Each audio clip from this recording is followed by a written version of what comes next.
Il y a vraiment dans ce que tu dis aussi une notion de travail, quoi. C'est-à-dire que Dieu nous donne et comme tu dis, on a vraiment une part de travail, quoi.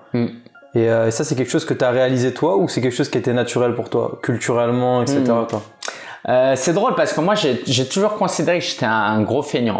Franchement, hein, j'ai toujours pensé que j'étais un paresseux. Ça faisait même partie de mon identité parce qu'en fait, pour moi, j'étais pas un travailleur parce que j'aimais pas assez l'école et je faisais pas assez mes devoirs en avance. Parce que quand tu as 15 ans, c'est ça le travail.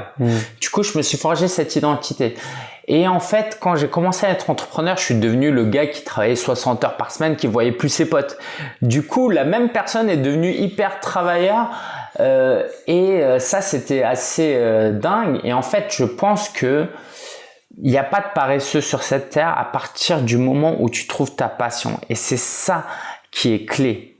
C'est-à-dire que si tu arrives à trouver l'activité, le métier où tu développes tes dons et que tu aimes, ben tu peux pas être paresseux parce qu'aujourd'hui je préfère faire une vidéo. Là, j'ai ma caméra installée. Je préfère faire une vidéo de vente que de regarder un film parce que ça me procure plus de plaisir. C'est même plus du travail.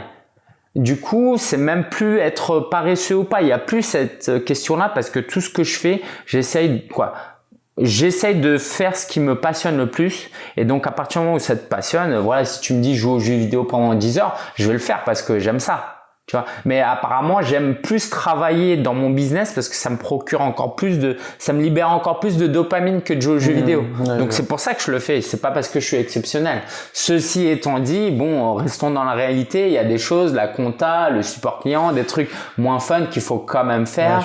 Mais dans la globalité, tout est tellement intéressant quand tu as réussi à trouver cette passion-là que ça passe, quoi.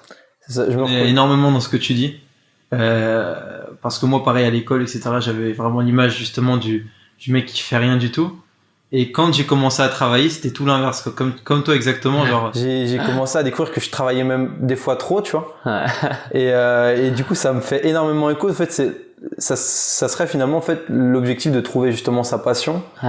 Et puis après de commencer à travailler, quoi. Et c'est pour ça que c'est vrai, souvent on essaye de nous mettre de se mettre dans des travails qui nous plaisent pas, parce qu'il faut gagner de l'argent. Et du coup, on n'arrive pas à trouver goût au travail, on travaille peu, on essaye de travailler le moins possible et si on travaille trop, on râle pour travailler encore moins.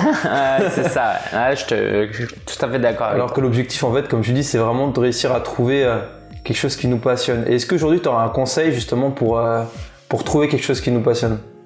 Ouais, il y a plusieurs exercices qu'on peut faire déjà. Salut à toi, j'espère que tu as été inspiré par ce petit extrait du podcast Les Néhémies. Le podcast où l'on part ensemble à la rencontre de leaders, d'artistes, d'entrepreneurs chrétiens qui entreprennent d'une manière ou d'une autre pour voir changer le monde. Maintenant, si tu veux écouter cet échange en entier, je t'invite tout simplement à cliquer sur le lien dans la description. C'était Clément pour te servir. À très bientôt. Ciao.